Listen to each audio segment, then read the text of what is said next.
to Gather Together. Hi there, I'm Yelta, and I'll be buying the first round when we chat about Final Fantasy XIV.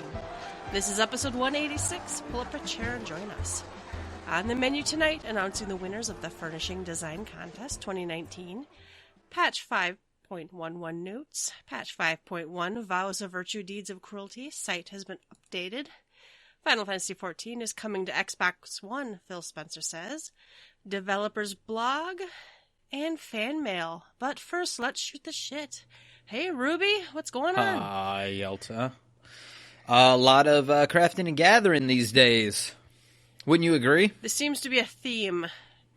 Yeah. It seems to be a theme. We're all trying to keep warm in Ishgard at the firmament, or as our friend Bell Dandy keeps calling it, the filament. Yes. I think that's funny. It's been good when I can get into it, which I probably have a better chance today than I did yesterday. But leading up to that, I think I had reported at last I had gotten some white script tools for my gatherers. I think I had already done that. If I hadn't, I'm telling you now, I got all my white script tools for my gatherers. I'd gotten all my yellow script stuff for my gatherers prior to that. I got all the my books for Nordbrand, so I've got all the hidden nodes unlocked, and I've gotten quite a few pieces of high quality crafted Disciple of Land gear. Bell Dandy, thank you. Helped with a top. I think he was just experimenting with a craft, and he's like, "Oh, I HQ'd one. Here's a facet. Here's a facet vest of craft or gathering or whatever it is." And then the accessories. I think he also had helped me out with the accessories, which are I think a lot easier than the body pieces, because I think they are like 430 pieces and the bodies are now 460. So I don't know that we've got any other gear changes coming up. Probably not in the near future, but. So I've got those. I don't really have them all melded out yet, because once I had that, I was able to hit any node. I'm able to white script farm if I want to continue to do that. I don't really see the point right now. But I wanted to switch over to my crafters. One, because Ishgardian Restoration, as wonderful as it is in parts, does not have any direct turn-ins for gatherers. So it's like, well, I need to be on my crafter anyway to get some of these sweet tomes so I can get my gorilla. So I switched to Disciple of Hand, and I was like, well, I'm going to focus on the 3 jobs I have that are not 80, or I'm sorry, not 70.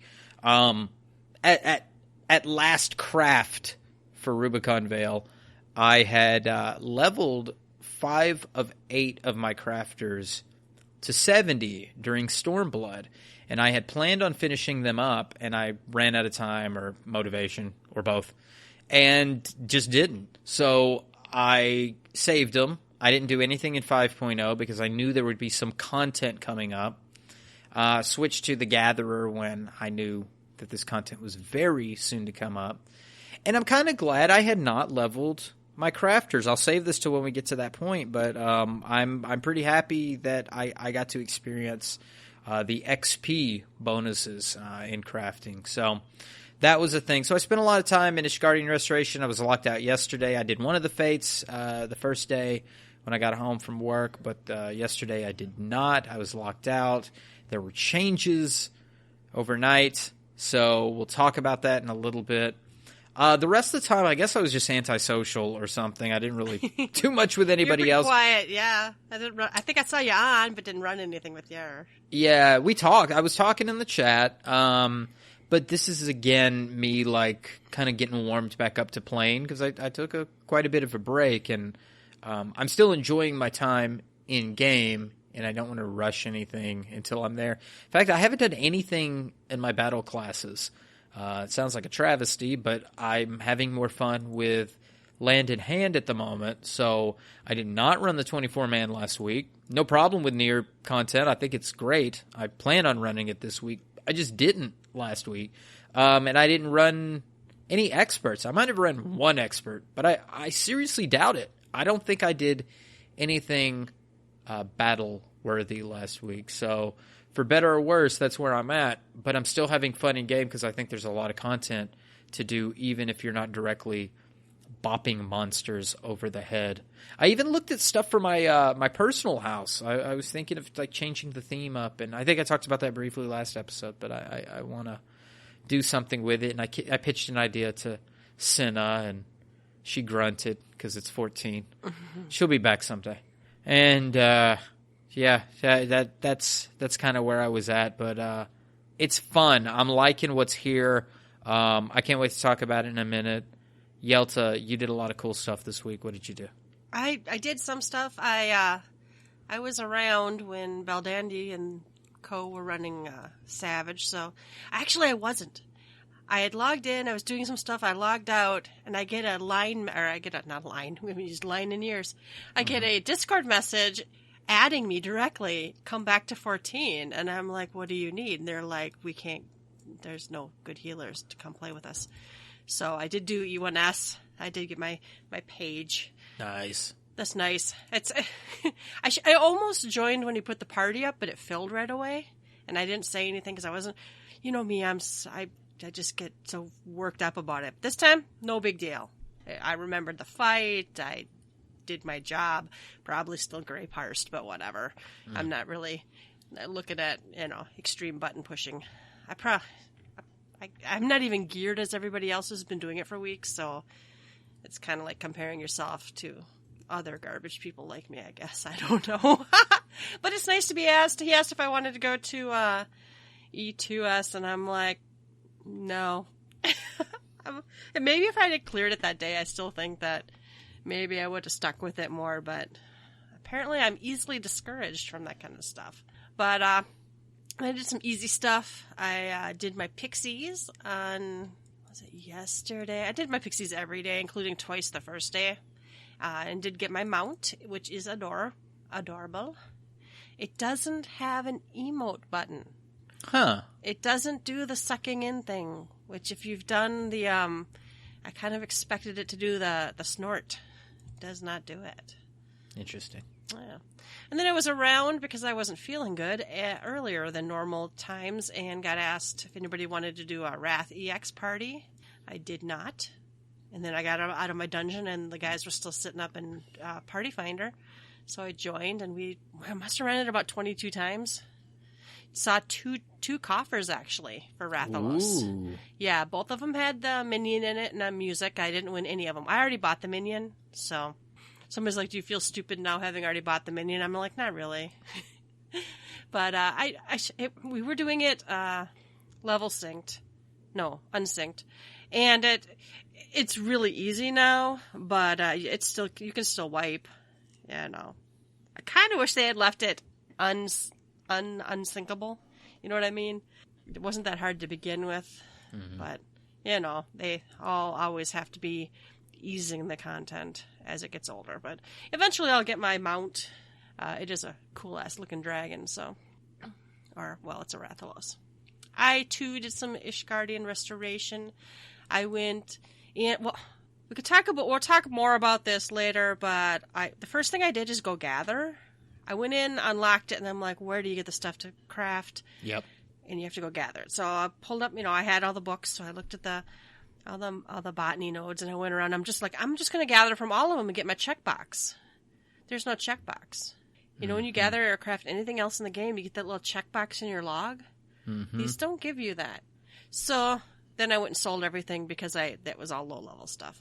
And then I went gathering some more to get level 80 stuff and did a bunch of that. I think I did 2 of the fates.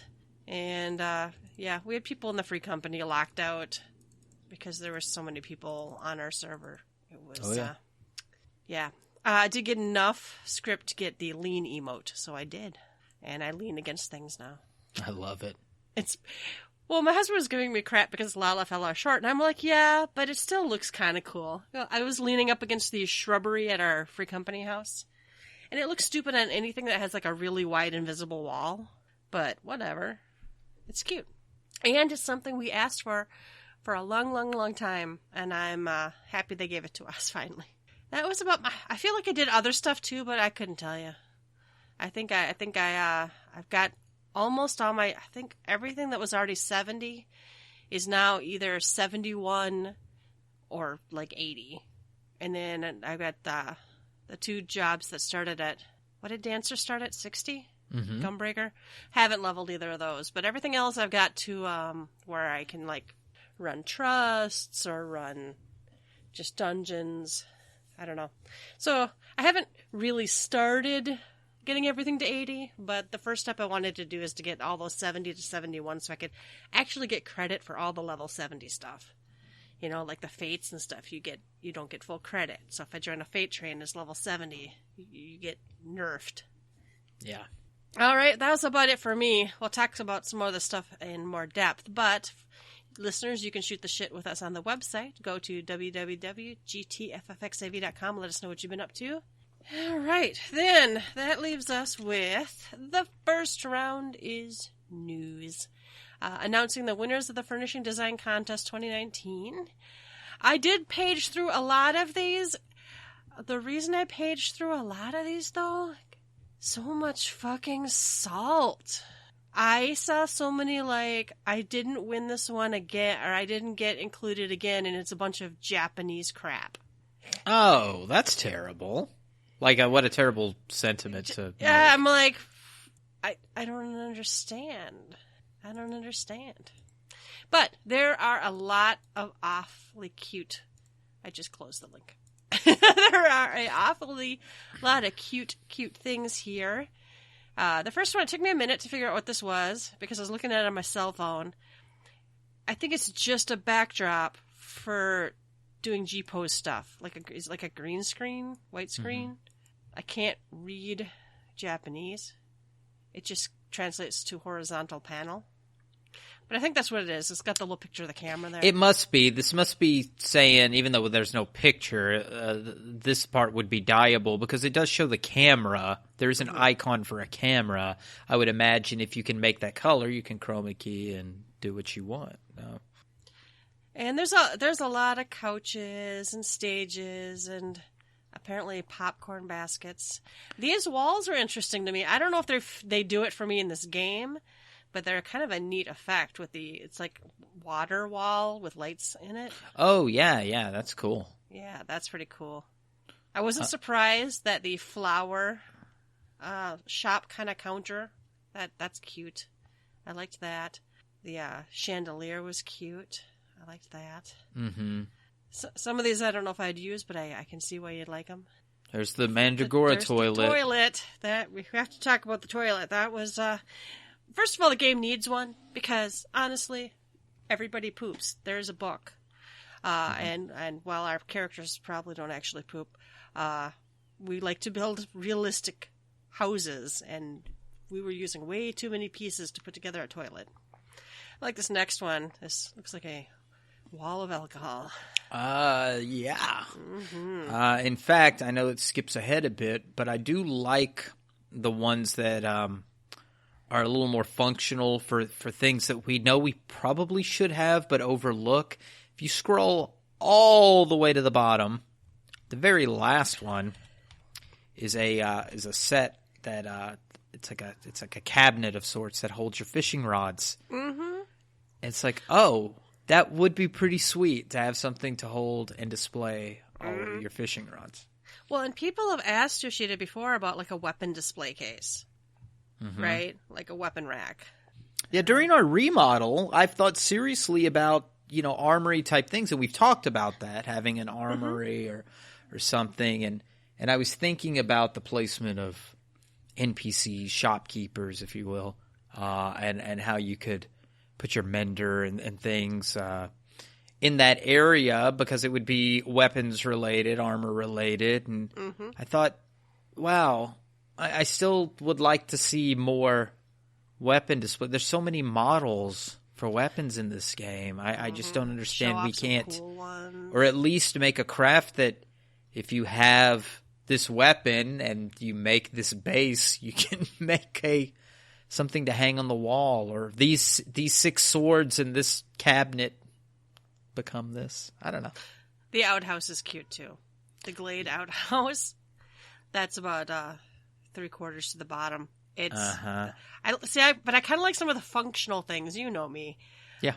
You know, I like people were talking about the remodel of the house, and I'm like, I don't care what we do with the house, except for the main floor has to look like a place our characters would realistically come to after adventuring and relax or play. You know, I don't care if we do a magical garden in the basement. I don't care if we do whatever, but I like the idea that the Free Company house has, you know, looks functional. Oh, this canopy bed's cute. There's a stone stove on here. The brick stove. Yeah, so good. Oh, there's another fishing one too, about halfway down. Yeah, I saw that. Yeah, they've got like a tackle. It is similar, and to think two similar ideas, three. Yeah, this one's just like tackle on the wall. Oh, I saw that one as well. Are fishing related? I mean, it shows how little we have for fishers in this game. Bunch of like indoor tents. That's kind of cute. I do like some of like the elegant country centerpiece.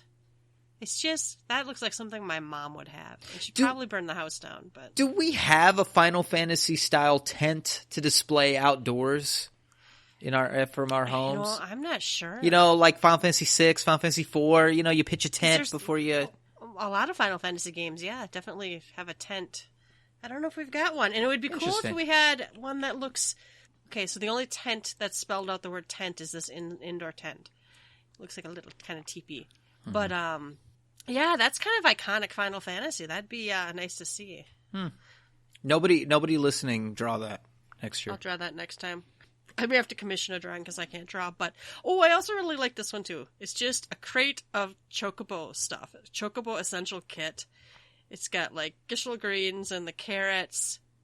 And just two wood crates. It's got the broom leaned up against it. I thought that'd be really cute outside by a chocobo stable. The carbuncle couch surprised me because I'm like, oh my god, why don't we already have that? Yeah. Yeah. And there was one of these pots that was like for cooking, brewing stuff in. I can't remember. There's a couple of them on here. One of them I really liked, but I don't know. Some really, really cute stuff. There's some stuff that not really for me, but I can see other people using them.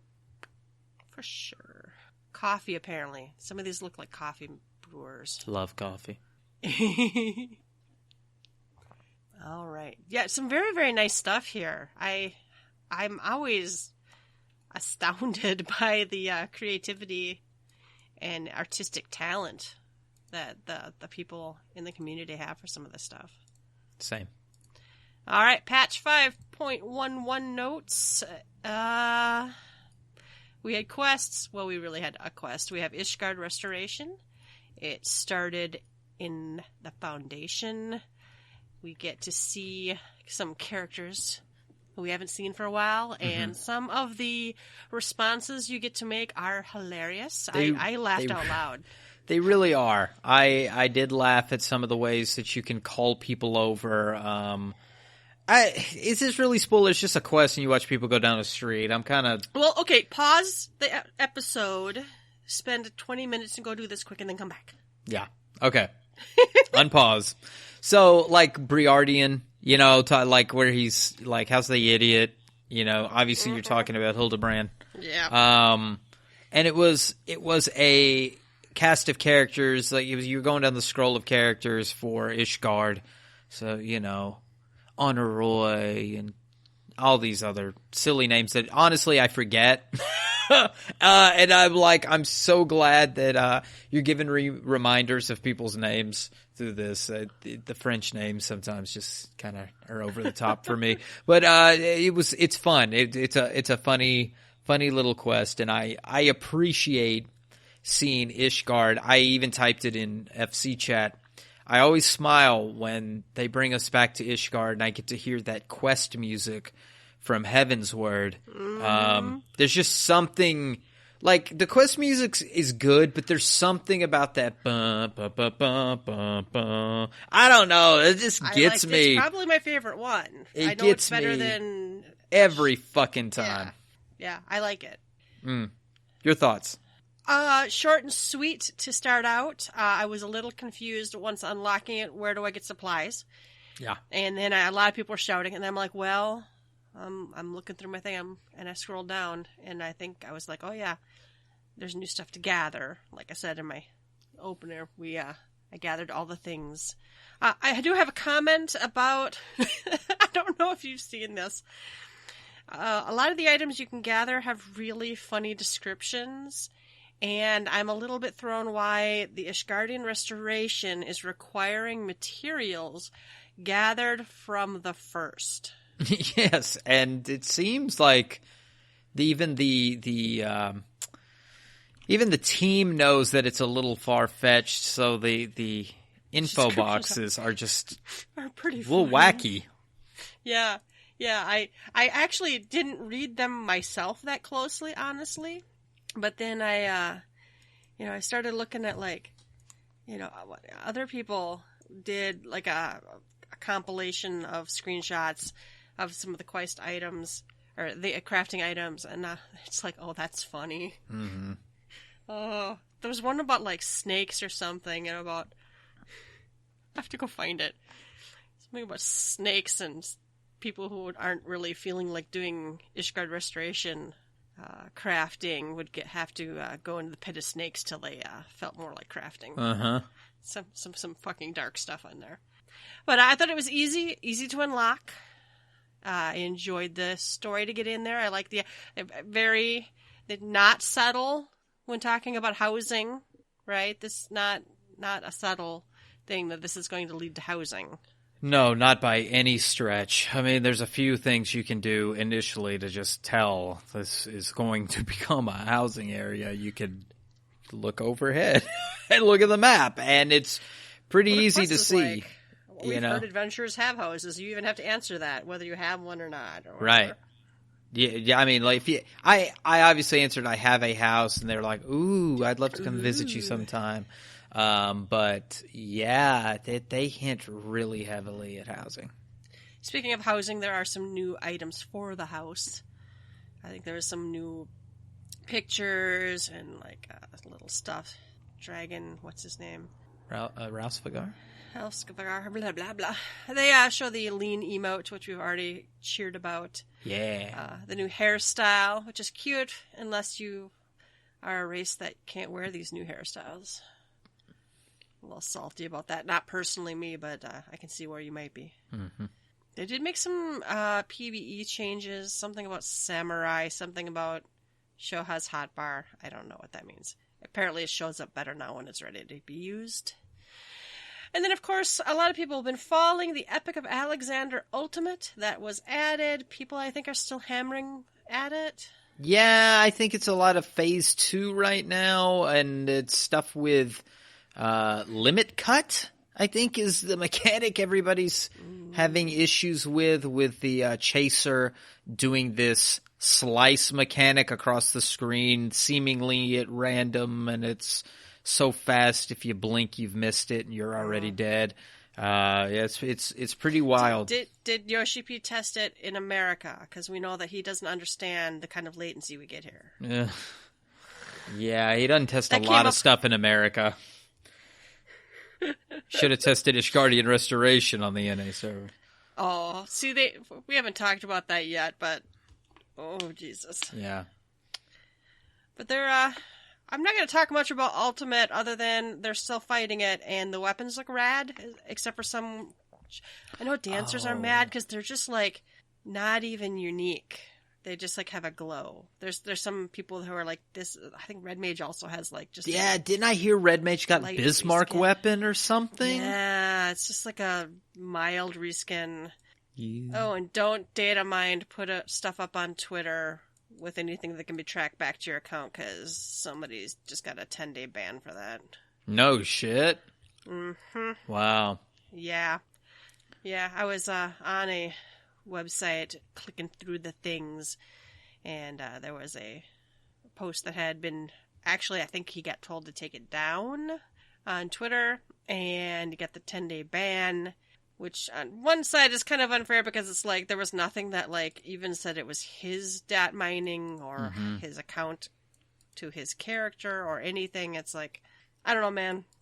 We're gonna data mine. I could see, like, putting spoiler tags on something if you're data mining, and I know that a lot of, like, our Discords, if they have data mined stuff, it's under spoiler tags or in spoiler channels, because I don't want anybody to be spoiled. But people looking for, hey, I'd like to see what the, whatever sword looks like. I don't know.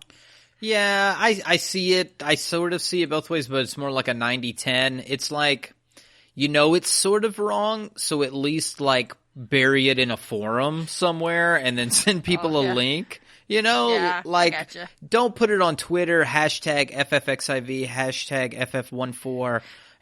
Here's the data mining I found. Also, come say hi to me on Brunhilde, my name. Yeah, my name is. No, not a good idea. What I don't know if it was this or not or what else, but I had heard something about someone mining up something to do with the actual mechanics of the fight. And I could see where that would be kind of unfair. Oh, yeah, that's not good. If people were, like, mining up, like, actual mechanics. Now, I heard that in a tweet buried in a tweet buried in a tweet. I don't know if it's true or not. But I suppose if you can, dat mine songs, you can dat mine other stuff. I thought something like this had happened back when, and it's probably still going on, but when a lot of people on Twitter were posting these mods with the giant penises and other wacky shit coming from things that should not be. It was weird. And I feel like there was some backlash against the modding community, or somebody got a ban, or somebody traced something back to somebody else. Or, Yelta, I think it was, and we reported on this, it might have been when somebody had made a mod for Young Minfilia. You remember this? Yeah. Yeah, that's not good. Keep that in private channels. I don't care what kind of perv you are, but don't put naked you can pictures. burn that shit. I don't need to see that. Burn that shit. Yeah. But what if you've got, if you want to mod some weird appendage and you're an adult, do whatever you want, but I wouldn't, again, don't put it on Twitter, hashtag FFXIV, hashtag 14, hashtag here I'm on Genova server. If I was doing Here's anything my name. questionably tasteful, I mean, other than as questionably tasteful as I am, but if I was doing anything that was just like kind of weird, you would just like maybe make another Twitter account or something. I don't know. Yeah. Appendages, FFXIV. Yeah, I don't know. New items. This is a kind of cute set. This comes from the Ishgardian Restoration. It's these like overalls, and they're two separate shirts. I kind of like that they're not the same shirt with a gender difference. They're me too. They're just like it's a. All right, gun to your head. Pick one. Which one? Oh well, I'm modest, so I'd like the covered up one. Oh, see, I like the tank top. I like the tank top on a guy. Well, I'm a guy. Yeah, I like tank top. Yeah, I don't know. I think they're both cool. And I don't remember. I think they actually both don't look terrible on even my Lalithel. The tank top, I don't even think looks stupid or anything. I'd have to go back and look again. But and I think they're all dyeable. It's 3 pieces, 2 different shirts, and then the pants. I am questioning the wearing of sandals in a construction zone. There are boots that you can wear. I don't know the name of them, but I can see them clearly in my head. There's some work boots looking some steel shoes. toes. Yeah, for sure. Now, are these shoes? These shoes aren't part of the gear, are they? I don't think so. I could be wrong. I hadn't bought it, obviously. I have to go look now. Now I'm curious because that just doesn't make any sense. You don't wear open toe shoes. They're fashionable. You wear fucking steel. I mean, I don't know. If you've ever worked in a manufacturing plant or any sort of industry where things can get dropped on or rolled over your foot. They're doing armor and blacksmithing with open toe shoes. And where's the eye protection? I want to see. Let's do the petition. These dudes need safety glasses. We need a. All right, OSHA violations going out. OSHA violation. We need steel toes and glasses and maybe some work gloves. Need some work gloves. All right, new recipes have been added. Yeah, no shit, a bunch of them. However, not only were all the recipes added for the restoration efforts, there are all classes gear now that are in all the different, was it like all the Sky Pirate stuff? Mm-hmm. They're all classes. That's what I saw anyway, so that's kind of neat. Yeah, I think we're moving toward a brave frontier where those walls will be dropping. I'm hearing a lot of people clamoring for the complete dropping of rolls from gear. Not weapons, but from gear. And this is an age-old, this is from 1.0 days, has that argument been debated, where, you know, Yoshida clearly did not want white mages in armor and tanks in cloth, but there's this gray area that some roles, should they really be wearing what I can see them getting away with, and how come I can't wear this? And then the gender stuff is kind of coming unwound I think for the good. It doesn't really make a lot of sense. And I think since this is just my personal opinion, we're so locked into the armory system at this point, and I think we clearly have defined roles that you can tell by the weapon that is used. I really don't care anymore because I don't look at people's gears. If somebody can run around in a pig suit, somebody wear the chocobo head, they look like a reindeer, they're dressed like Squall, I don't really give a shit anymore. I know what they're doing based on their abilities and what weapon they're holding. Well, and I hate it, but I've always hated bikini paladins. I've always hated pig heads in dungeons. It drives me fucking crazy. But I try to keep it to myself. I know a lot of people, a lot of friends of ours, you know, go into content looking as completely ridiculous leotards as and shit. Yeah, I know. You know, I hate it, but I don't. Apparently, this game's not worried about any sort of realism, so I've just kind of. Really? You think? Yeah. This game has thrown realism out the window a long time ago.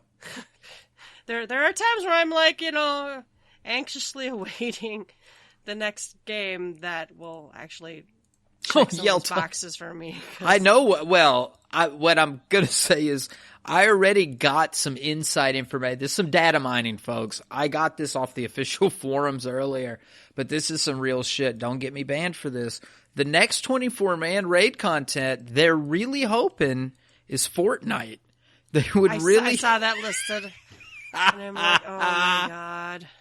The Fortnite raid. Can you imagine? And don't get me wrong, love Fortnite. Don't want it in my 14. But I've actually quite enjoyed. I like the PvE version. I've done the PvP, but I like the look and feel of Fortnite. I like how it plays, but I don't want that in my 14. But whatever. I'm broken at this point.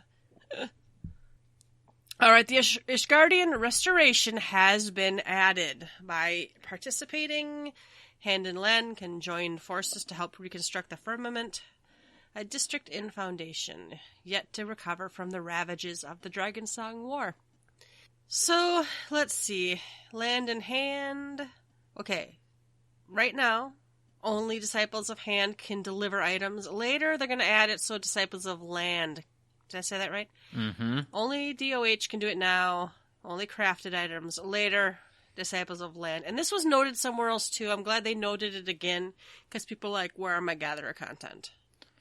Yeah, so, and I think it's a problem to some extent. You do have to use gatherers to get the mats to craft the items. So we talked about that earlier. But it is kind of sucky. There's not a bin that a gatherer can put their stuff in. Although, and this is where I lament getting my crafters to 80 just before this. I wish I had. Well, if I had any crafter that would have been left over, it would have been Fisher, and they got really fucked. Because there's nothing to do, as far as I can tell, for fishers. No, there's not, like, nothing for them. Nothing. I'm surprised there's not, like, a fish to craft oil out of or something. Yeah, well, and that's what I'm saying. Like, they couldn't even put a bin for us to put some mats in for some experience or tomes or something like that. But I'm sorry I didn't get the chance to get experience while I was mining and botanying. But I think the experience is pretty decent for doing that. So well, and I already had everything to 80. All my lantern hands were 80. like you, right? We both were in the same position. For land, yes, for land, not but for you hand. still are working on some crafters. So yeah, and I'll speak to that. The crafting experience was great. I got a ton of XP. I think I mentioned that, but I did a bunch of barrels for level 60. I got a ton of XP for doing that. It took me more time to get the mats than it took me to craft it.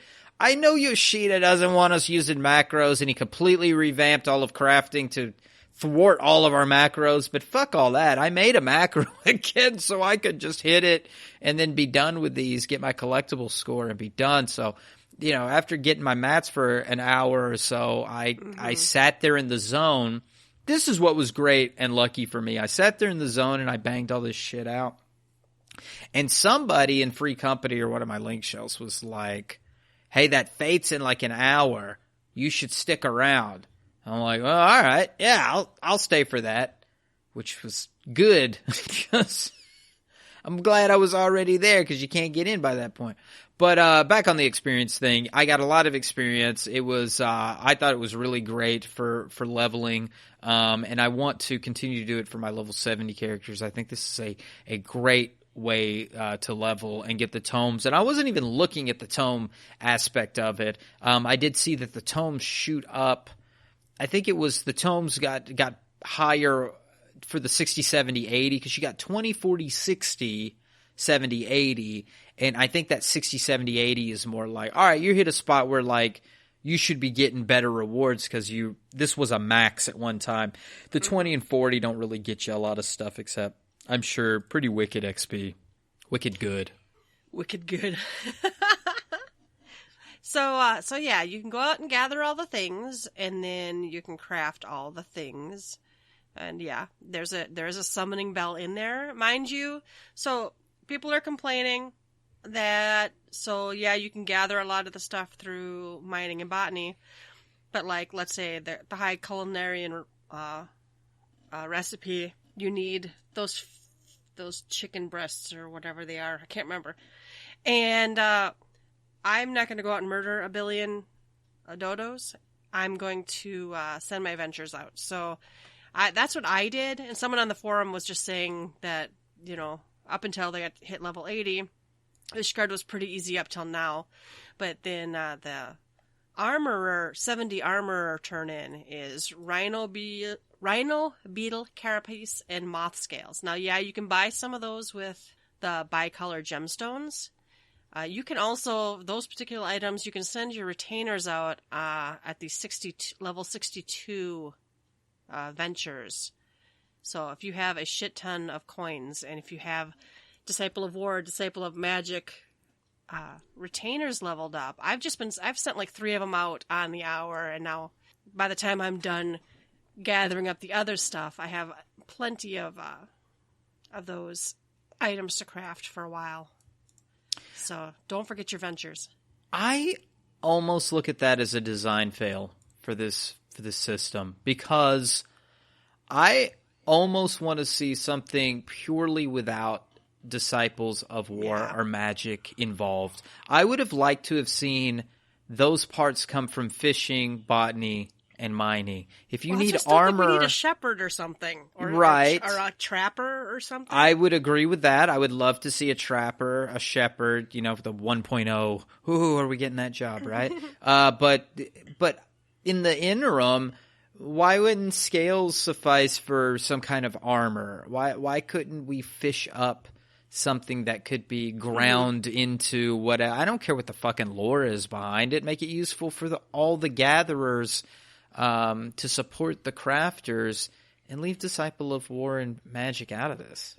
I would disagree with any other kind of content, but this is really not supposed to have a crossover into the Disciple of War, Disciple of Magic zone.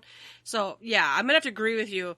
My answer was send out ventures, but I could easily see, or even myself make the argument, why are we even, I should be able to gather all the things on my gatherers for these. Mm-hmm. But that is damn good advice. Send your ventures out. Yeah, if you've got them. Because mine are coming back with 7. Every retainer comes back with 7, a mix of quality or normal and high quality. Now, none of the other gathered materials have a quality. That's kind of weird. It's, I don't know, a little odd to me, I guess. All right, so this shows the overview. Basically, it's craft the thing. You cannot accidentally not craft the collectible one. I'm so glad for that change. Then you have all the different crafting classes. I think there's, what is there, like 4? Is there 4 or 5 things for each one you can craft? 5. And then there's 5, and then there's 3 different buckets of collectability. So this first example is 300 to 849, 850 to 1319, and anything over 1320 or above gets you the highest reward. That is exactly the one I did to level my carpenter. Yeah. Yeah. So, and I know some people were freaking out that the level 80 ones, they couldn't hit the max collectability.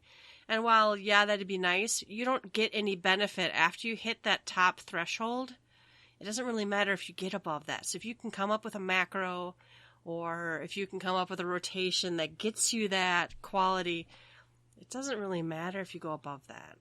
So don't fret.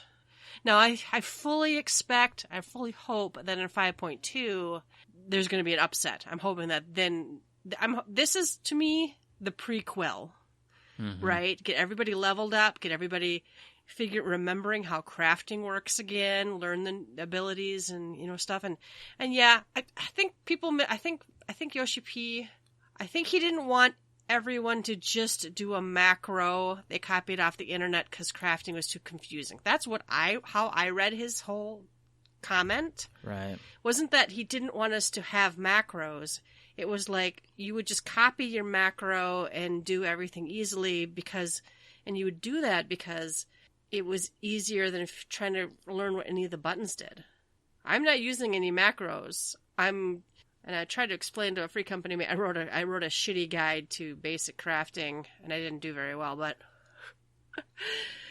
my first response is, you need to upgrade your gear, girl.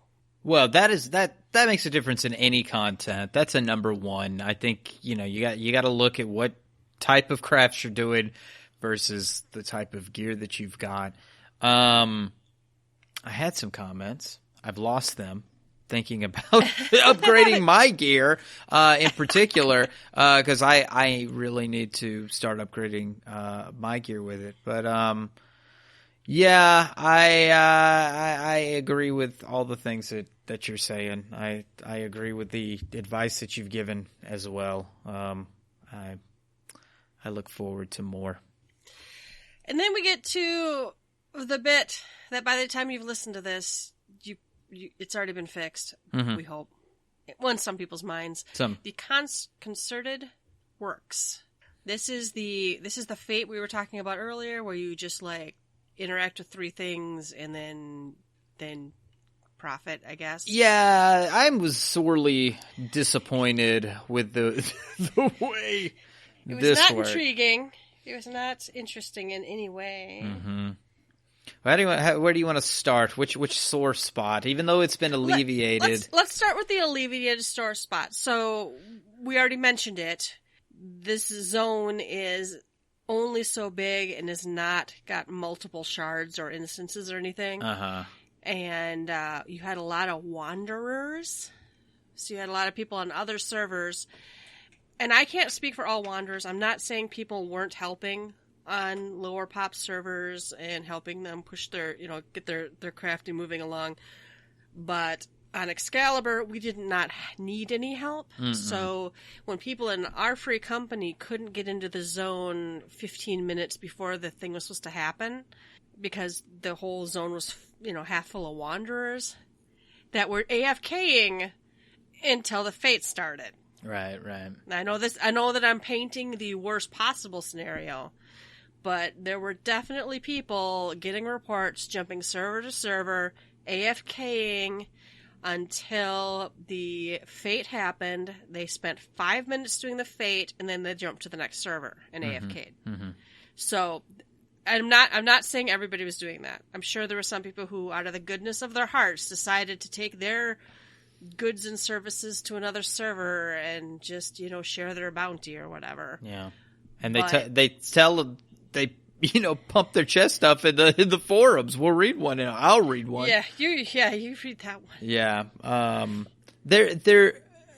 My experience, and I think I shared this earlier, was I was able to get in the first day to the Fate. On the second day, yesterday, I was not able to. And Excalibur was one of the first servers to get this going. I think Excalibur has a shit ton of crafters on it. We have a healthy crafter gatherer. Our free company itself has probably 7 or 8 really high-end crafters in it, or those that are, I would say like maybe up to 4 serious crafters. Yeah. Maybe 4 more that are kind of, like, I got some, I can decently craft some stuff. I know that there are others that are better than I am.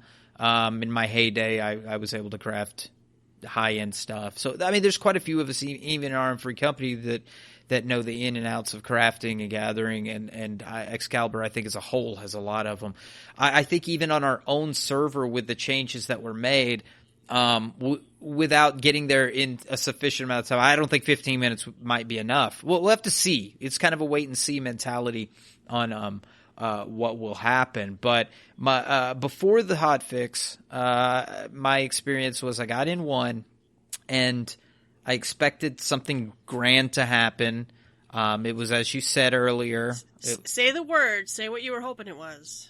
I'm hoping it was Hamlet Defense. Oh, well, yes, obviously. We all wish. I'm still holding out hope for Zombie Diadem, the STD. We've called a Diadem is now an STD. It just won't die. It just won't die. Cannot be expunged. It hurts when I pee. And maybe Hamlet's will be there. We'll see what happens. But this is far from Hamlet. This was touch 3 things, like we said. You touch a pile of logs. You touch, I guess it was a workbench. I don't know. Yeah, and then there was like a spot on the wall, and it's one completed cycle, and you run back and you do it, and there's a very short timer to do them. And at first there were 4 spots on the wall, and I was like, maybe you have to touch all 4 to get gold or whatever. I don't even know if I got like was there a gold? Was there even anything, or if you just contributed at all to it, you got something? Because you could just do one and just sit there. I don't know what it is. I was watching a bar go up, and I just kept running because I was scared, and I did it 4 times. I got sometimes, but I was on a job that got experience, so I think I got a level out of doing it. That was one of my 5 levels, I think, on Carpenter. I've heard if you do it, you get that level, but I don't know if that's true or not because I'm at level 80. Well, I got a level. It must be maybe it's calculated enough that every time you do it, you get enough experience for one complete level. I don't know if that's true or not. Don't quote me, but it worked for me. I got a level out of it, and then that was it. So the Fates, to me, weren't anything worth caring about other than the 500 scripts that you get out of it. So I was like thinking how dumb it is for people to go server to server, and then how dumb it is for people to get mad that they can't get into it. But it is unnerving that when you can't get into something on your own server, knowing that people are AFKing or whatever they're doing to fuck it up for everyone. Somebody tried to compare it to Savage. Well, Ultimate. Well, not everybody can do Ultimate. And I'm like, but it's a desire and skill level check, not a can I enter the fucking instance check. Well, yeah, not everybody can play 14 because they don't have a subscription and a computer. I mean, it's like that's really lowering the bar there. That's not even. I don't even. That's not even like a fair assessment of the issue. Even when you were in the instance and the instance caps out, there were people, and I saw a couple of videos on it. People who the logs, the interactive spot you're supposed to touch, didn't show up. Mm-hmm. Right, so there was so many people in there. They never actually saw the... Well, it's such a cluster. I mean, if you were in there during one of the Fates and you had that many people...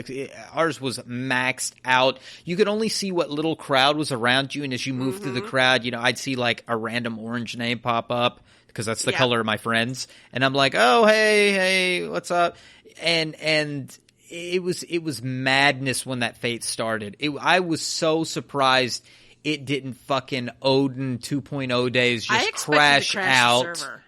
Yeah. To me, it was a fantastic stress test. Wonderful stress test. And maybe that's where they're going for. Maybe that was the secret plan all along. Maybe so, because they didn't have to do anything. So when Yoshida made a hot fix, we'll read part of his stuff here.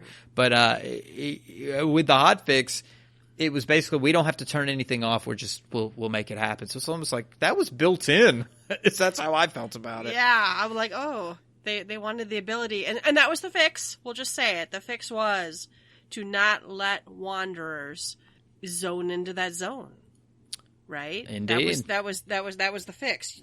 Yeah, if you were from another server, you couldn't go into the firmament. Now, granted, if you wanted just to help, I do think they should put another NPC that lets you turn stuff in or something. I could see that outside of the firmament, right? So some of the people are like, well, I'm just here to help. Well, then fine, let them help, but not, The other thing is if it was that easy to turn off allowing wanderers into that zone, once the hotness dies down, it's going to be that easy to turn it back on, right? When we are content locusts, and we want to do this now. And, the place, it was mobbed. And it's not going to be that. Eureka was mobbed when it came out, and everything else was mobbed when it came out, and there's that kind of a fear of missing out, I suppose. There are people who never saw the firmament in its phase 1, right? Yeah. It visually changes after you do this fate. So there are people who's never seen it at the beginning, and they never will. Mm-hmm. So there's that's kind of a little weird and concerning to me. But I don't know. It's and the whole cycle is a little funny too. So you finish the fate, you get your XP. And then there's an 8-hour break. Right. There's an 8-hour. Now, I don't know, though, if the board starts charging. The board doesn't even have a bar on it like it's charging up till that 8 hours is over, right? Right. So people keep turning stuff in. The zone is still completely full almost because people are still just handing stuff in to get their points because we all want our emotes and our songs and our glamour and our mount. Mm-hmm. So so the stockpile doesn't even start till 8 hours after the thing. Then you fill up the stockpile, and that's the other thing that might have been a mistake. I don't know, but so after the stockpile's full, it's a 2-hour timer, and you can easily look at it and say, oh, it's about to start. I don't know if that was a mistake or not, letting everyone have 2 hours warning that it's going to happen. Mm-hmm. But would we have been mad then if we turned stuff in 15 minutes ago, didn't notice it was getting close, and now have no warning, and we're off doing something else? Right. I don't know. I don't know the right answer for it. I think this fix that Yoshida gave is as best as we can do. The official forums don't know what the fuck. Because I read a 47-page post going back and forth. The first 20 is about the initial problem. And I agree. It's the locust mentality. I think it's, again, a short-sightedness by Yoshida. Maybe not, because they put the on and off switch in there, but a seemingly short-sightedness from Yoshida that NA communities, and I don't know what was happening in Japan or EU, but that the NA communities will always look for the quickest method to get something done. If we think there's a step 1, 2, and 3, we're going to get something to level 3 as quickly as possible and get the reward. I even saw a post say, I expect, because I was in the first fate, to get the first plot of land when this happens. It's somewhere. It's somewhere in there. I'll see if I can dig for it while we're talking. But and I have no. That would be well. I would think. I don't know. Maybe I don't expect them to get the first plot of land, but I could see if they went to a lottery system and those people who actually messed with it got slightly weighted. I don't know. That would be so weird, though, right? Mm-hmm. That would be so. But then this housing zone is only available because people did this content. Shouldn't we reward them? But I think that would cause mass chaos. I don't know. Mm-hmm. That's weird, really. So somebody thought they since they were. I was in the first Fate on Excalibur. Does that mean I get a large mansion there? That's right. That's what this guy believes. I'm scrolling through trying to look for it, but anyway, the first 20 or so posts or pages of posts were between the whining, which understood. You know, it needed to be said. There was an issue, and that was mainly it. There's a few oddball posts in here about there were some dick measuring contests about who got to level what the quickest.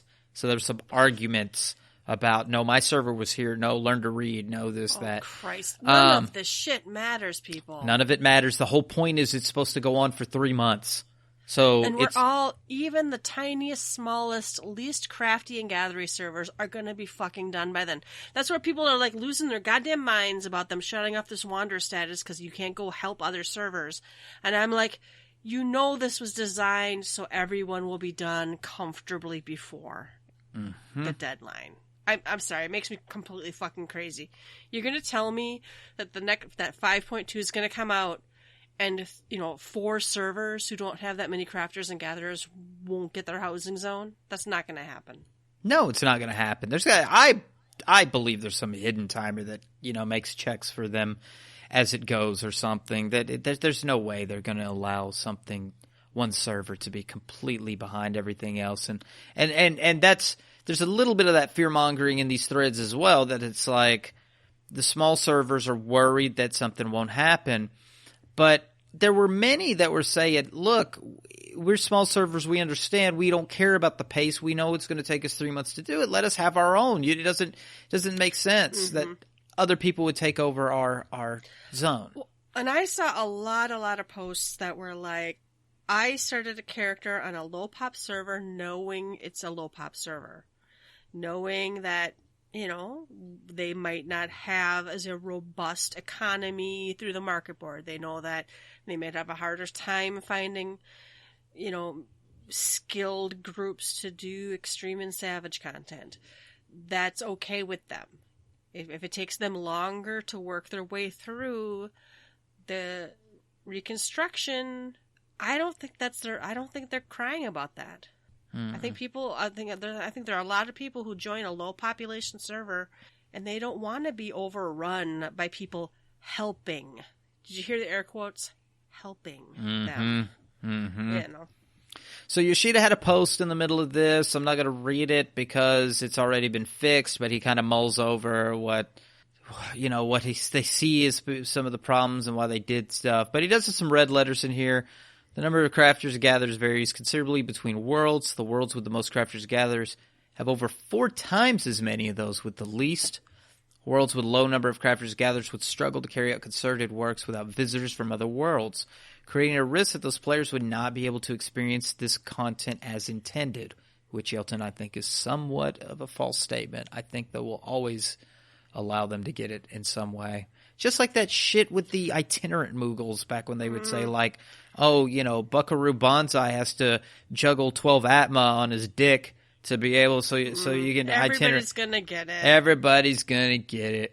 And again, if it's that easy to turn on the flag, it's that easy to turn off the flag. If in 3 weeks those servers are not progressing and the rest of us are fucking done, they're going to turn the flag back on. Mm-hmm. So at the end of this, they updated it, and here's the meat. Here's the tea. We have been reviewing the data for each world up until this afternoon, Japan time, and have verified the commencement of concerted works in and of itself is not causing any issues on any world. Therefore, in order to alleviate the previously discussed congestion for the time being, we have opted to prevent players using the world visit system from participating in Ishgardian restoration on other worlds. The change does not require us to perform system maintenance. It can be carried out on each world in real time. We apologize for the convenience. We'll continue to monitor the situation, and should the need arise, take further steps to ensure the smooth running of this content. Here's where the forum post takes a turn, and it becomes now the small servers are hooraying. They're very happy, except for I see one person on Spriggan that is not happy. But if you go and look, Spriggan is the one that is the most behind the others. I think they were still on phase 2 at the start of this podcast instead of phase 3 like all the others. But the other tone that I read, and I got mad about this today, Yelta, because I tweeted out, there was some nastiness I read, and I don't know if it was exactly from this thread. I think there were other threads that I read, or they must have been something on Twitter as well. But there were comments. I'm going to read one because I think the tone is gross. I don't think there were necessarily that many people, quote unquote, helping other servers. They were turning it in. Yeah, you can call it helping. But I don't think it was altruistic. I think, hey, I'm going to get my tomes until this thing starts, because I'm gonna jump around servers to find out which is the one that's closest to be in there. I'm gonna turn in my shit. I'm gonna get a bunch of gathering stuff. I'm gonna go turn in my shit, and I'm gonna craft and get my scripts while I wait for this to go. You can say that that's helping, and you technically are helping. It's not against the terms of service, but I don't find like this complete altruistic. I said it to Yelta earlier. Jesus dying for your server, for Ishgard's restoration. You're not our Lord and Savior dying for Ishgard. So there was a post here that I want to read, because I think it carries the tone of stuff that I read today that made me mad. And it says, I was one of the wanderers trying to help progress smaller pop servers, handing out free mats, sharing information resources, and answering questions for people. I'm always genuinely happy to help people who want and appreciate it. I made new friends yesterday, and it was probably the first time in a long while I felt like I was playing an MMO with other people for more than just a 30-minute dungeon run. And on that note, I will say yes, because it did feel great to have so many people in the chat. It was lively. It was very lively. All right, continuing.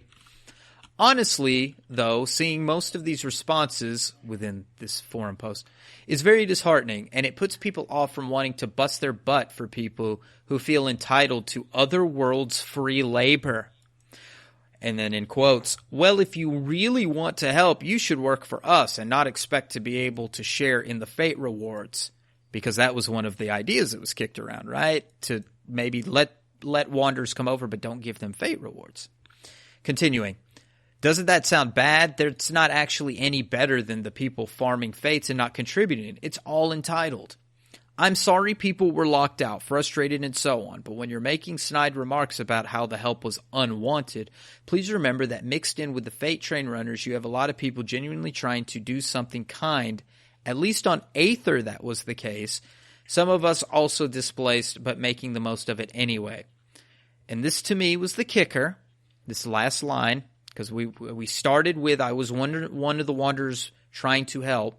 It ends with, for those of you who wanted to go at your own pace and are happy with this change, I genuinely hope you don't end up finding your own words bitter later.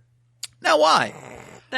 What is the need for that sentiment? Well, they backpedal a little bit as this goes on, later. If you don't accept my help, you should burn in hell. Didn't it sound a little religious there? Like, God loves you, but it's your fault if something bad happens. It's just that sentiment of, you deserve your own fate by not letting these altruistic people like myself help you. And you're even worse off than you were before my salvation came to you. Okay. Well, and to be fair, I have been the helper. I have put myself out there for people. I can understand the need and desire to want to help the underdog and whatever. But I hope that poster, understands that is not the vast majority of people who are wanderers on other servers. Most of them are just leeching. And B, right. When you post something like, well, I hope you don't regret my not being able to bless you with my presence and assistance. It's just like... I think that wow. White savior trope, where some tribe in Africa is just, worshiping a Coke bottle until the white savior comes oh my God. And releases them from their tribal instincts. None of our listeners are old enough to know what that is. I'm barely old enough to know that movie. If you do, kudos. I just don't like the sentiment there. But this was not the one that triggered me. I found this one while I was reading through these. There were other posts that I saw people just, it was like, well, good luck, little servers. Hope you're happy, little servers. Crybabies, I hope you, because there were a few, and they must have got deleted. They were like, great for the whiners and crybabies. Got Yoshida to change stuff again. We wanted to help, but, fuck you now. It's just a really terrible and that's like, sentiment. I don't understand that. If I can't help you, then you can just die in a fire? Right. Because was it really for help, or was it really I was able to get something out of being there? I was able to get into your zone and do the fates. Right. So, and I don't think this is a permanent fix. I think they'll open it up again. Apparently Spriggan is suffering a little bit.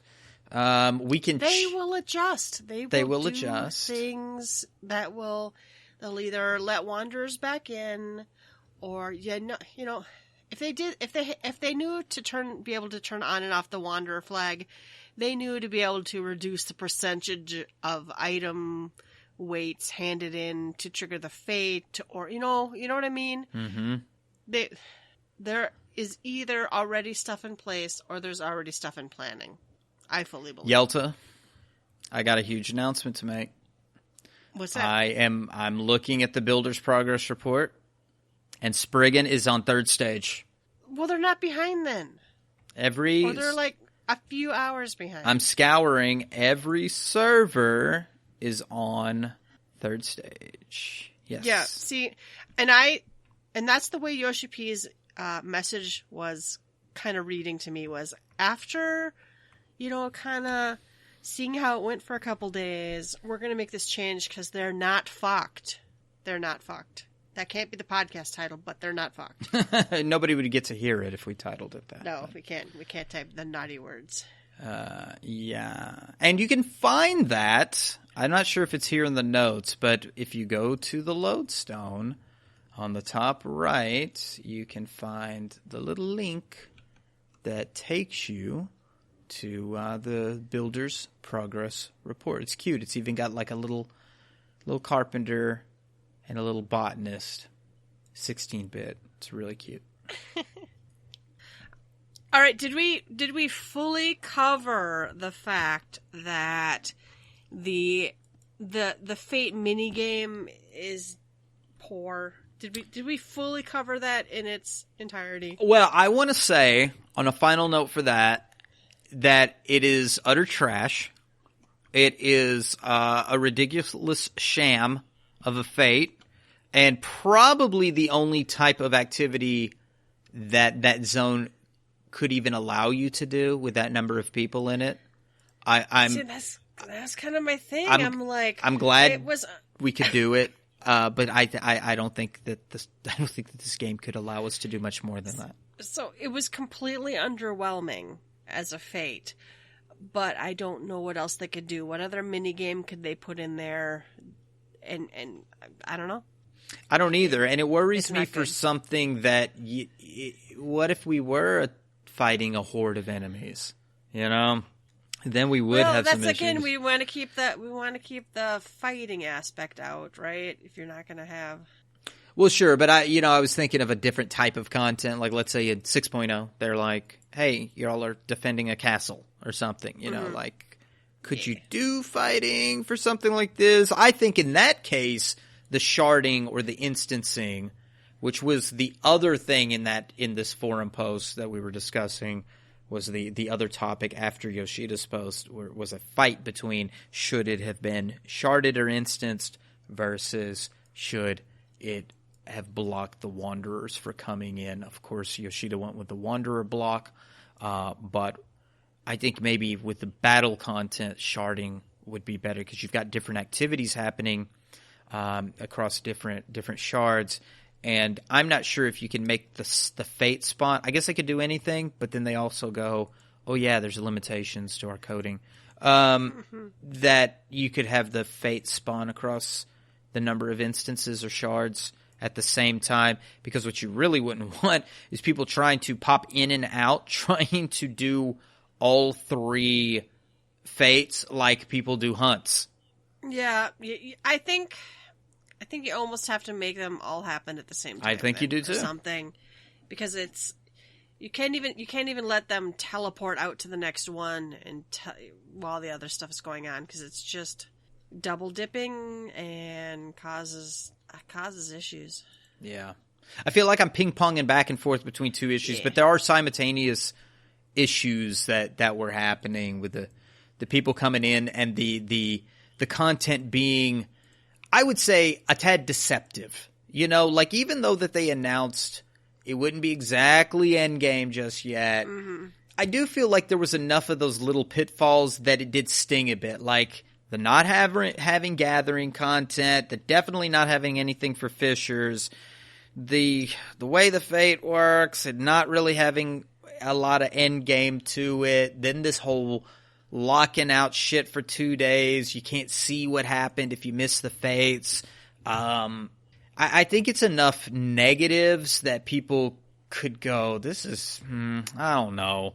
I just wish that we had just a little touch more that for the end game crafters before 5.2. Well, and again, I think this is the prequel. Oh, of course, I think the end game stuff, they said the leaderboards and all that stuff is going to be in the next patch, and we're also in 5.2, and they also said that the rest of the crafting adjustments themselves will be in 5.2. So, you know, right now they've streamlined it, dumbed it down, gave you a way to really make it fucking easy to level.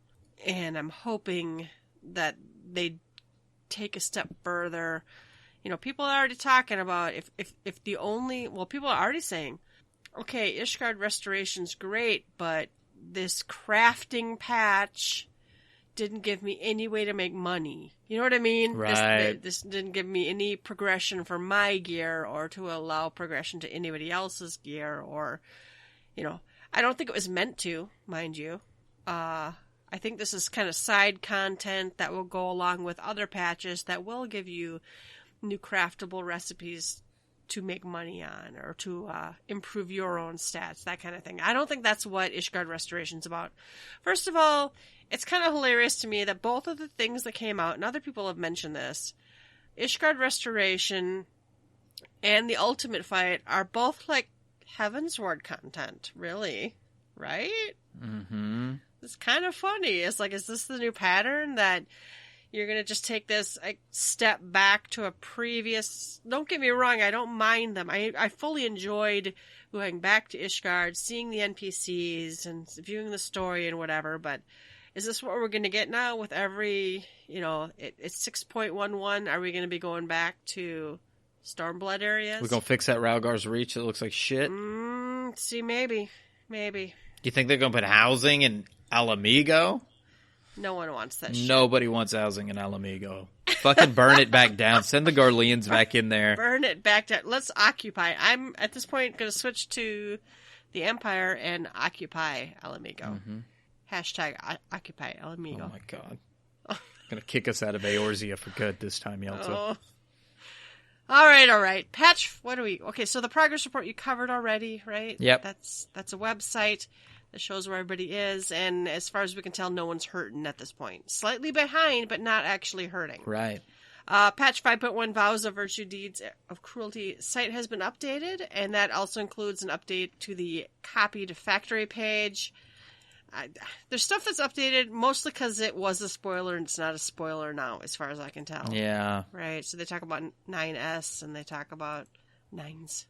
I think some of these weren't in here before, I guess. Yeah, it must not have been, because I don't think they would talk the about glamour bosses and things of that nature until, you know, people had at least had a couple of weeks to take a look at it. And then we also had some media updates, it looks like. Oh, maybe just some pictures. Yeah, they're just new pictures, just of the gear. Ah, I see that. Yeah. Right. As far as I can tell, it's just the gear. Yeah, that's the only thing that has new tags. I mean, maybe it's not 9S, Yelta. It's just a model that looks like 9S wearing. Okay, so 9S I didn't gear. finish Nier, but it's my understanding that something that happens in the game kind of sets it up for why we're fighting him. I think so, but I think I need another playthrough to see that. Well, I'm not that far. I don't think I ever did an ending that hit that far. I might be there now because I'm doing a lot of hacking, but I couldn't remember how to do hacking on keyboard and mouse. So. Well, I heard some of this music again, and yes, it's so good. Oh my God! I might go run. In fact, if we finish up here sometime soon, I might go run that now. Well, there's a Saturday run that's supposed to happen. Busy Saturday. Oh, that's right. That's right. Well, I'm free. Apparently, I'm doing stuff in real life. Oh, fuck real life. Sister. What is that? No, I like real life. Real life's cool. I'm going to go eat some delicious food. Ooh. Hang out with my sister. Nice. Go to a World of Dance show of some sort. Okay. And get a hotel room and probably just sit up all night talking to my sister. So that's great. Good time. I like spending my time with my Kariri. I miss her. I miss Kariri. Played games with her lately. Miss you, Kariri. Yeah. I think you already told me to send her your love. Yes, so. but now publicly. Now publicly, everybody knows me, Miss Creary. Mm-hmm. All right, I don't even know what all is updated on that site. Looks like basically stuff that would have been a spoiler. So, all right, Final Fantasy XIV. This was kind of big news late in my afternoon. Final Fantasy XIV coming to Xbox, right? And I actually like read Final Fantasy XI also, and I'm like, oh, because I like me some 11. I haven't played it in forever, but yeah, so they're doing like a total of 10 Final Fantasy games will hit the Xbox Game Pass. So that's cool. Apparently Sega revealed Yakuza games will debut on the platform. And Final Fantasy XIV wasn't listed there, but Phil Spencer has confirmed that it will be coming to Xbox One. That's awesome. That's awesome. My note to the free company in Discord was like, "Are y'all ready for some noobs?" And we're still growing. Every time I log in, I took a hiatus. I log in, I'm like, "Oh, here's like 3 people. Who are all these people? I don't know. Hello, people." So hello to my new free company people. I've been here for a long time. You just don't know me. But yeah, I was like, Yelta, we get the podcasting gear here. We're going to have some new listeners before terribly long. Could be. But this is great news. Our friend, fellow podcasters over at Work to Game, Brian, has been, they're excited. Oh my God, been clamoring for this forever, video after video of this stuff. And I know even he himself, Brian, made a official forum post about it when he heard the news. This is big stuff for everybody. We've been dying to have our family over at Xbox because 11 was part family. There was a time when you could play 11 on an Xbox platform, and yeah, see, I had forgotten that one of my sister's old friends, one of her oldest friends, did play 11 on the Xbox or on an old whatever version of Xbox it was back then. I'm like, I forgot that was a thing, and right. I started on PS2, so it's not that weird that 11 would be shared around. I don't know what these console people have up their ass that they don't want. I can't imagine 14 being on Xbox is bad for anyone. No, why would that be a bad thing? I don't understand. Know. They drew some line in the sand that apparently they're willing to walk over now. Well, and we had read or heard some sort of rumor somewhat recently, right? Like maybe 3 episodes back or something. There was a little bit of a rumor. Maybe Yoshida had said something that sounded hopeful. And it was on the tip of our tongues. People had kind of kicked it around, but it wasn't like, oh, it's coming to Xbox. It was like, maybe. Well, it's never been it's never been his call. It's never been Square Enix's call. I think they'd put on anything that would have us, but it's the consoles being, I don't know. They also mentioned that they're still in discussion with Microsoft and Nintendo for other cross-platform things.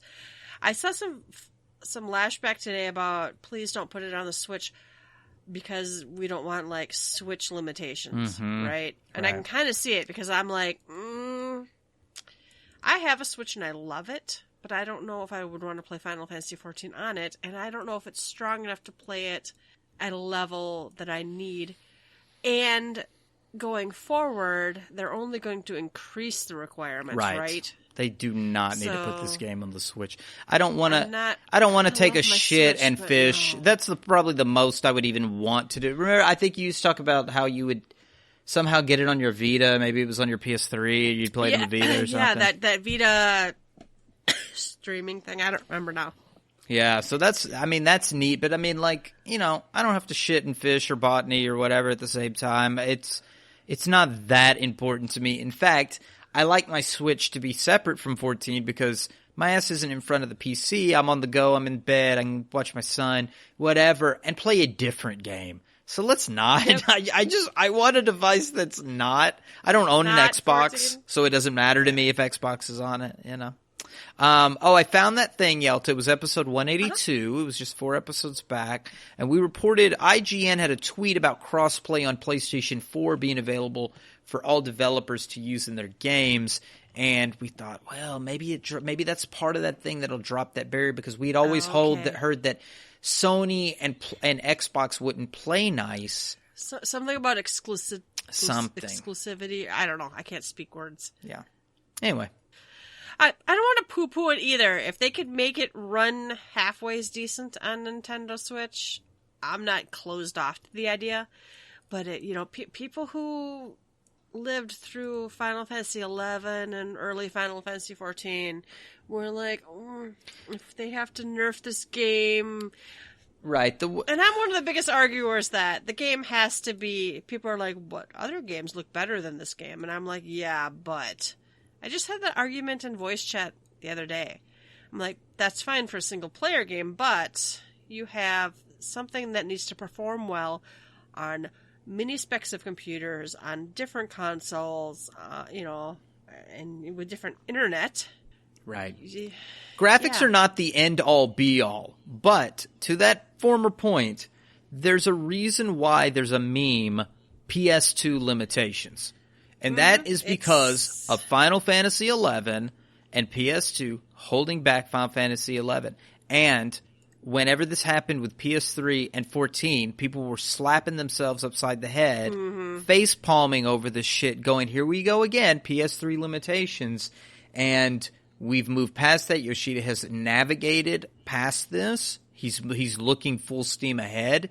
And I just don't think he'll make a misstep by putting this on the Switch. Maybe if Nintendo has a more powerful Switch, a fully docked Switch, because they went with the fully, like the no detachable portable Joy-Cons. One. That light one's that portable one, right? Maybe they'll go with a fully docked one at some point that has higher requirements, and maybe they'll look at it. But it took this long to get to Xbox One. That was clearly not a a hardware requirement. And Xbox One ain't new. Right. No, and that's not new. Mm-hmm. That's not new. And honestly, in another thread, it was the thread I was reading that Brian from Work to Game had made. There was a comment in there about the Scarlet, which I believe is Xbox's next project, and that there might be some holdout for the next system, because even though it says Final Fantasy XIV coming to Xbox One. I have to go back and look at this quote. I can see you waiting. I have to go back and see this quote. I mean, he's saying Xbox One. It says he'll be confirming to Xbox One to Xbox. Now, here's the quote. I want to know, rest assured, that we'll be bringing that game to Xbox. I do not see the word one after that. We have a great relationship with Yoshida-san, and we're working through what it means to bring to Xbox a cross-platform MMO that they've run for years. That's the entire quote. It does not say Xbox One in that quote. It could be that there's still a waiting game before this happens, but some light. Yoshi P hasn't told us yet, so I'm cautiously optimistic we're going to be on Xbox. I welcome all our future Xbox friends, for sure. But I'm not going to hold my breath waiting for this to happen. But I am cheered that they announced that it's coming to Xbox. Mm-hmm. All right, what's on tap? We do have what did we get here? A developer's blog. Mm-hmm. It's called Remember Us and Greetings Weary Wanderers. Thanks to the Minstrelling Wanderers pension embellishment, adventurers can now relive their thrilling showdown. This is all about Hades EX. And we were speaking here about the song Invincible. That's the theme that plays during the second portion of the fight, if you can get there. I keep joining people who cannot get to that. Those are farm parties, phase. right? I have not joined a farm party yet. I ain't joined any parties. I've got to do this fight. I haven't done this yet. We should.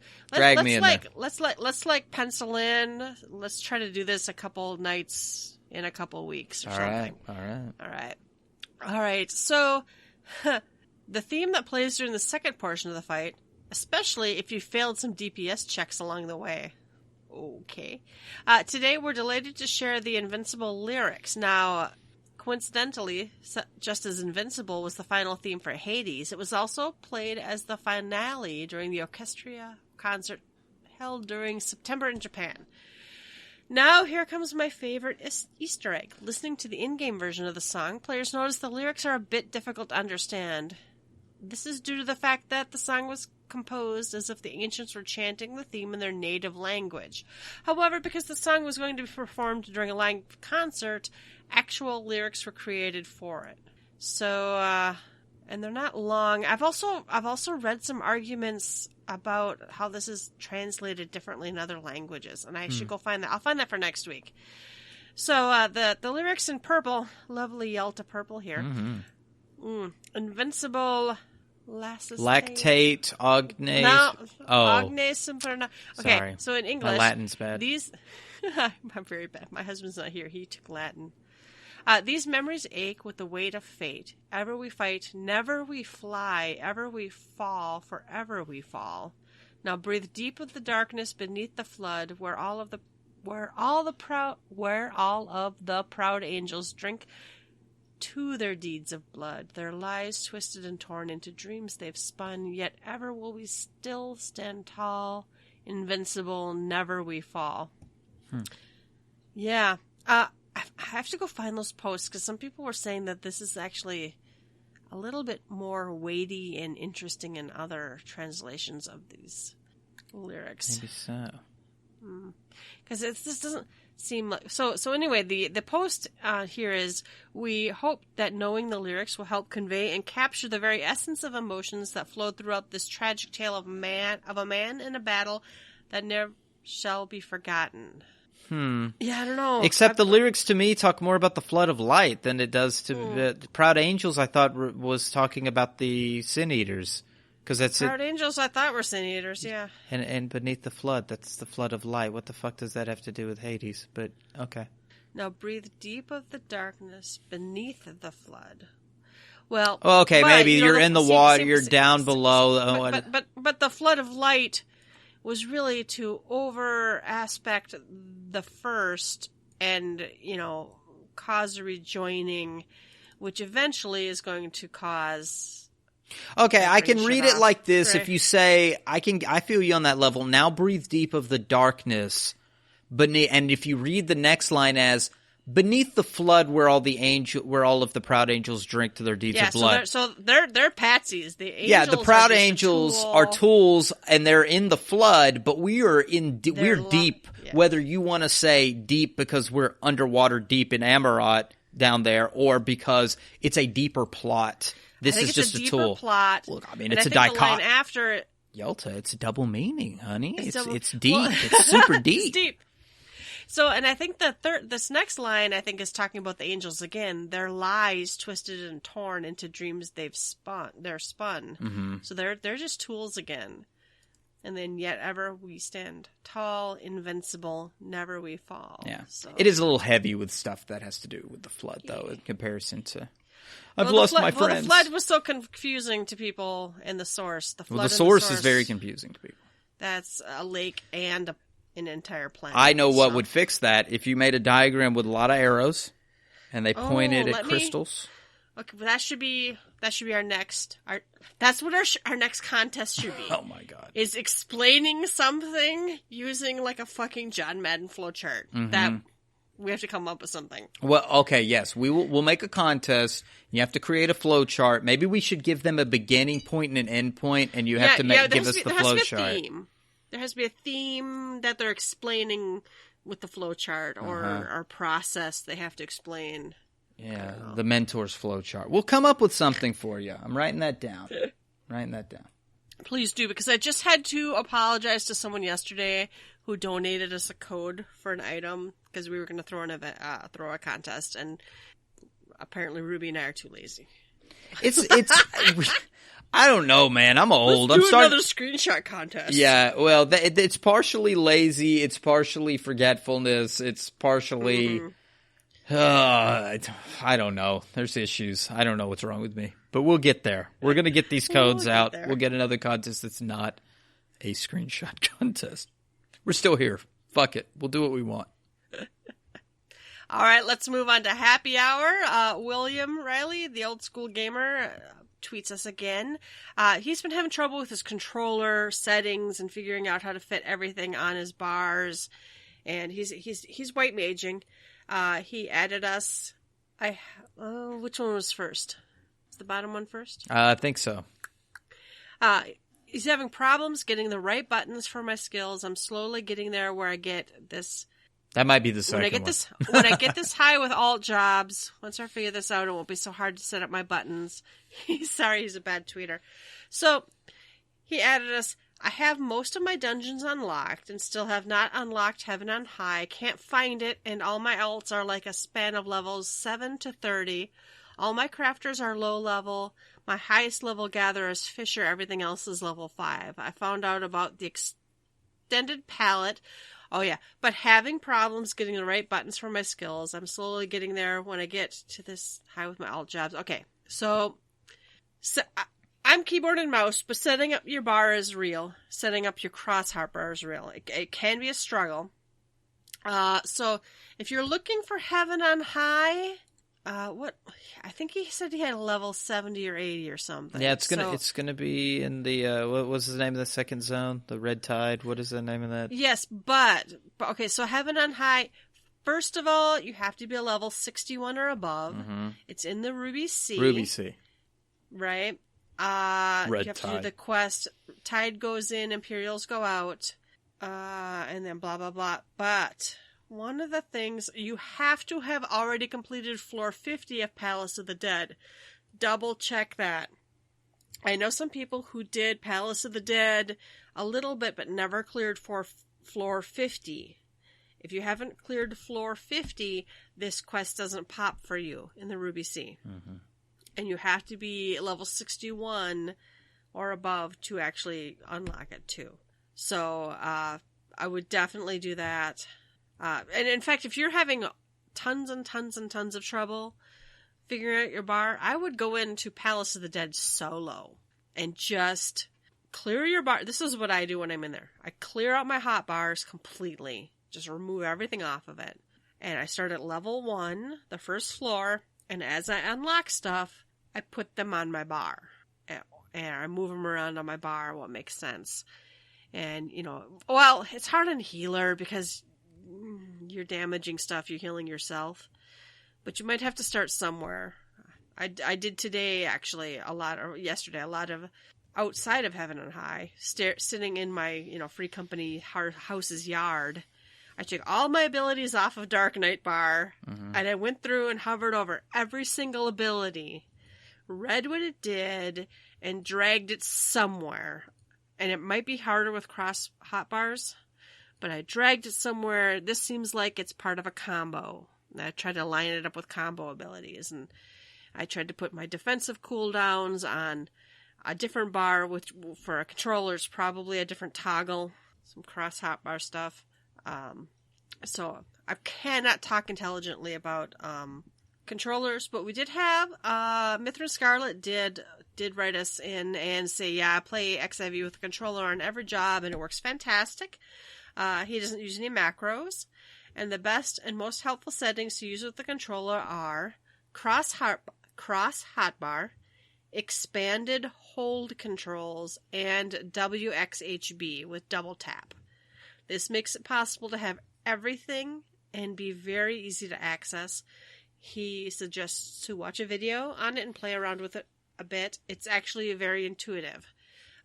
He linked Work to Games controller guide videos. There's a playlist, and they do, and none of these are these are around 20 minutes. So, where's the White Mage one? Well, and then there's Getting Started with the Controller #1, new player guide. Getting Started with the Controller #2. Don't go directly to the White Mage one, And these are Shadowbringers guides, so that's great. This is right here where the content is. They're not old guides. So I think we can probably we'll get them on the website. We'll get it. We'll get this link on the website when this releases. Just go to www.gtffxiv.com. Look for the most recent post. The link will be there. We'll link it to it, the playlist, and you can make your selection. Well, and White Mage itself has a White Mage PvP 101 healing guide, a White Mage controller and macro guide for level 70, a White Mage controller guide WXHB edition, and a Final Fantasy XIV White Mage controller healing and DPS guide. You're not going to spend more than an hour or two watching videos. And I know you don't want to watch a ton of videos, but if you're having that many issues figuring out what to do, you might have to skip through watch a couple videos. So, Yelta. Yeah.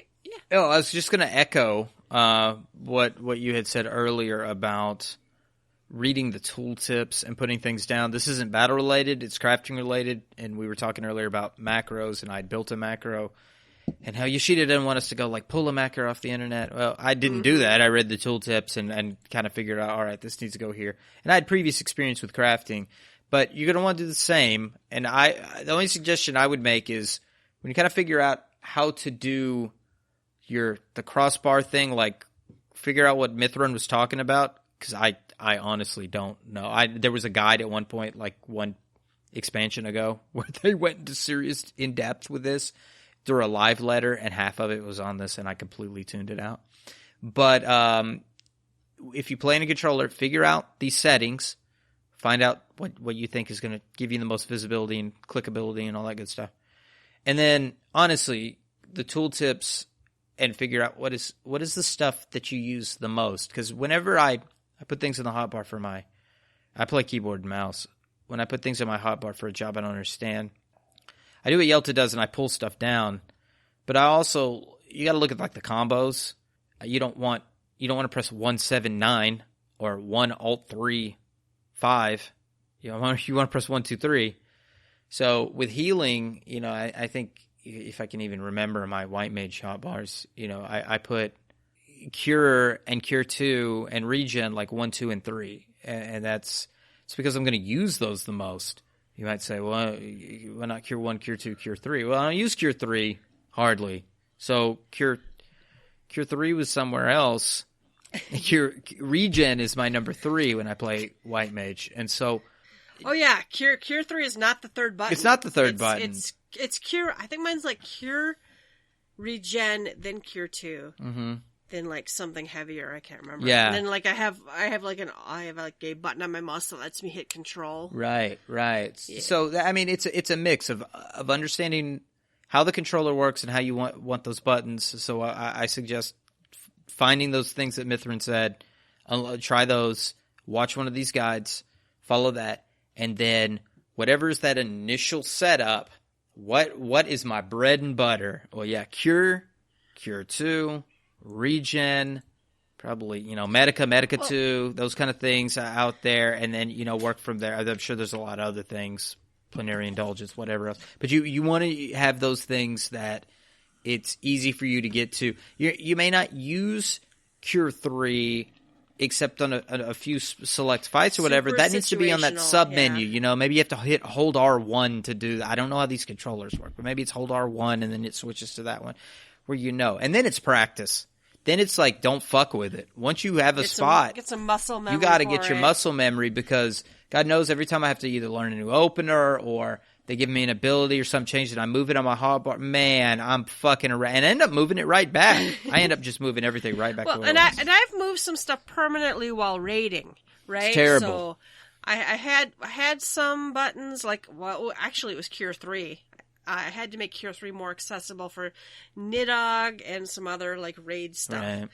I put it on a control button, so I had to hold a modifier key to get to it, but I still needed to be, repose, you don't use that much. Repose can be not around. Is that even non-PvE buttons anymore? It's still there. I've got it like on Alt 6. I don't want to get it for PvP. So there are buttons, and I don't know about you, Ruby. Palace of the Dead is a good place to start, but you want to also do content with other people. So I do my roulettes in like guild tests are easy. Yeah. So I can practice to make sure. Cure is in the right spot, and Regen's in the right spot, and, Stone Skin doesn't exist. Just you have to do more content. And I keep telling my poor husband this. He's like, I suck or whatever, and I'm like, you just need to play more. Yep. When I play a job I don't know, I suck. Yep. And I have to constantly rearrange stuff, and I have to look up rotations. Now, White Mage doesn't have a specific rotation. White Mage is as a healer, you're more reactionary, and on top of which you're more, and if you know the fight, you can be like, what's the opposite of reactionary? You can like proactive. Start precasting, proactive, so you can like precast a Medica or a Cure 3. Yeah, time that shit right when the damage hits, your Cure 2 goes off. Yeah. So I was doing Rathalos EX. And I've learned that, there's that stack mechanic and it hits you with the fire and you get that dot on you, which is Asuna-able. I have learned I can like start precasting Asuna. I'm not even out. It like hits me and is removed immediately.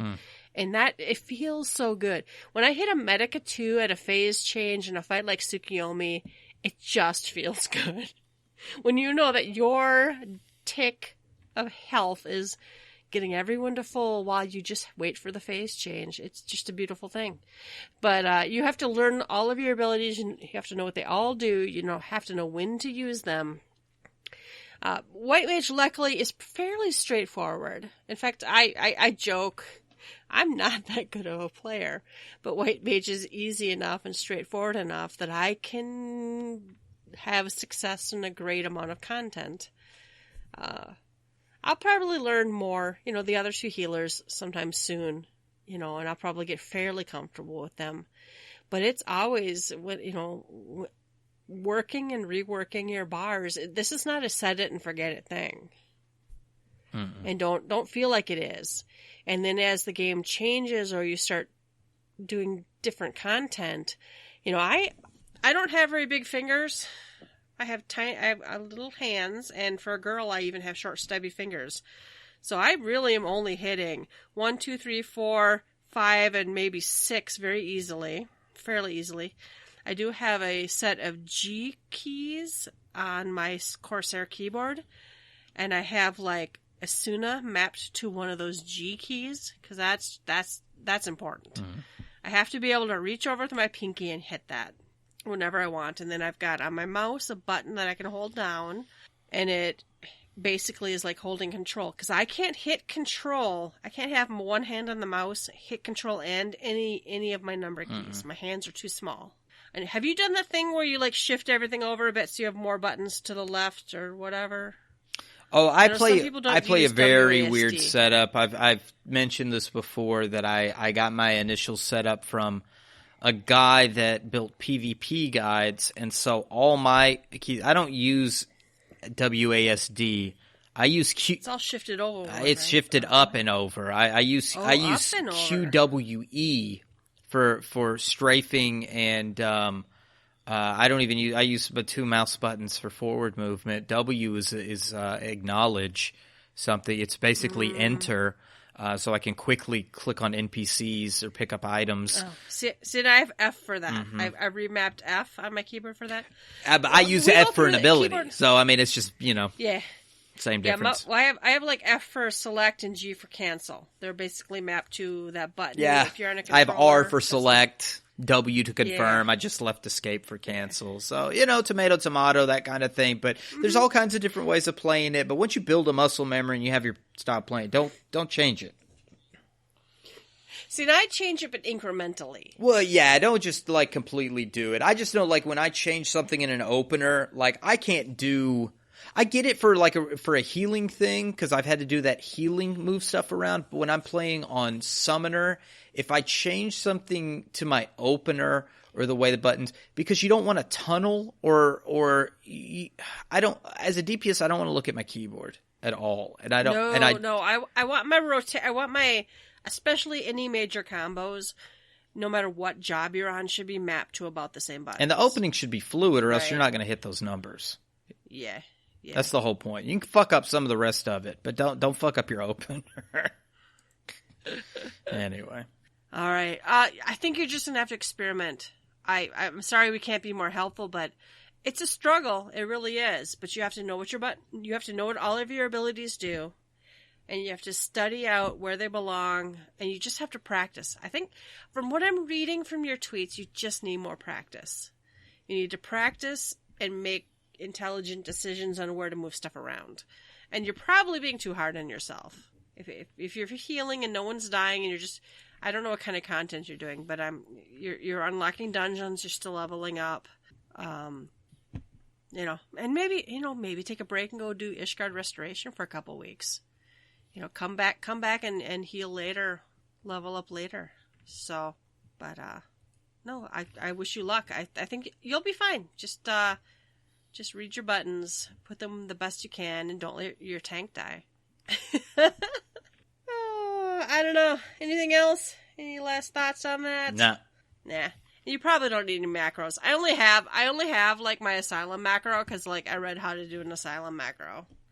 In fact, the other healer probably gets mad at me that I don't have a raise macro.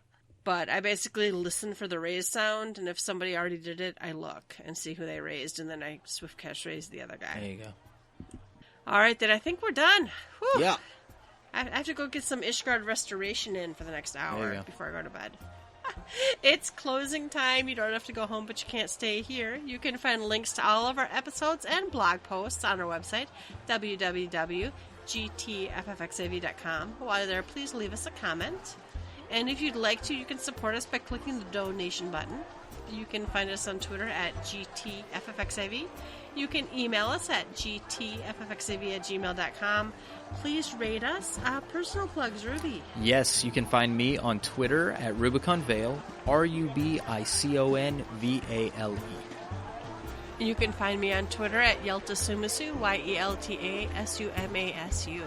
As always, thanks for listening, and we will catch you next time. Bye-bye. Bye-bye.